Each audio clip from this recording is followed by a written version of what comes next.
Hi friends, నేను మీ స్వాతిసిరి. ఈరోజు మా వనస్థలిపురంలో ఫస్ట్ టైం నేను బతుకమ్మ చేయబోతున్నా. సో దానికి పూలు కొందామని చెప్పి మార్కెట్కి వచ్చాం నేను మా ఫ్రెండ్స్. చాలా పెద్ద మార్కెట్ అనమాట పూలవి. రెడీమేడ్ బతుకమ్మలు కూడా అమ్ముతున్నారు ఇక్కడ. చూడంగానే చాలా క్యూట్ అనిపించినాయి అవి. సో అవి కూడా రికార్డ్ చేసుకున్నాను నేను. పూలు చాలా ఫ్రెష్గా ఉన్నాయి, కాకపోతే కొంచెం రేట్లు అటు ఇటు ఉంటాయి అనమాట. మనం బార్గెన్ చేసేదాన్ని బట్టి ఉంటుంది. సో కుదిరినంత వరకు నేను తీసేసుకున్నాము. కానీ రెడీమేడ్ బతుకమ్మలు అయితే చాలా క్యూట్ అనిపించినాయి అబ్బా. ఒక్క సెకండ్, చిన్నప్పటి నుంచి నాకైతే పేపర్తో అమ్ముతారని తెలుసు, కానీ ఇట్లా రెడీమేడ్ వాళ్ళంతా వాళ్ళు పూలతో రియల్ ఫ్లవర్స్తో చేస్తారని తెలియదు.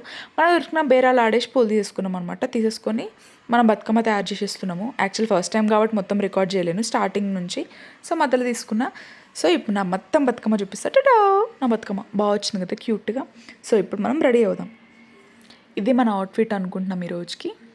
వేసేసుకుందాం ఇంకా. చలో గెట్ స్టార్ట్. టడా, చాలా క్యూట్ అనిపించిన నేను. మస్తు అనిపించింది నాకు green mustard yellow combination of sorry. చాలా మంచిగా అనిపించింది. అస్సలైన ట్విస్ట్ ఇప్పుడు చూపిస్తా. అదేంటంటే మా దగ్గర హెవీ రెయిన్స్ అండ్ కరెంట్ కూడా పోయింది. సో బయటికి వెళ్ళి బతుకమ్మ ఆడేంత సిచ్యువేషన్ లేదు. మా బిల్డింగ్లోనే మేమే మా అపార్ట్మెంట్లో మా ఫ్లోర్ వాళ్ళమందరం కలిసి ఆడుకున్నాము. చాలా డిసప్పాయింట్ అయినా నేను. బట్ ఏం చేయలేం కదా, ఇక ఆయన కాడికి అయితే ఆడినాం.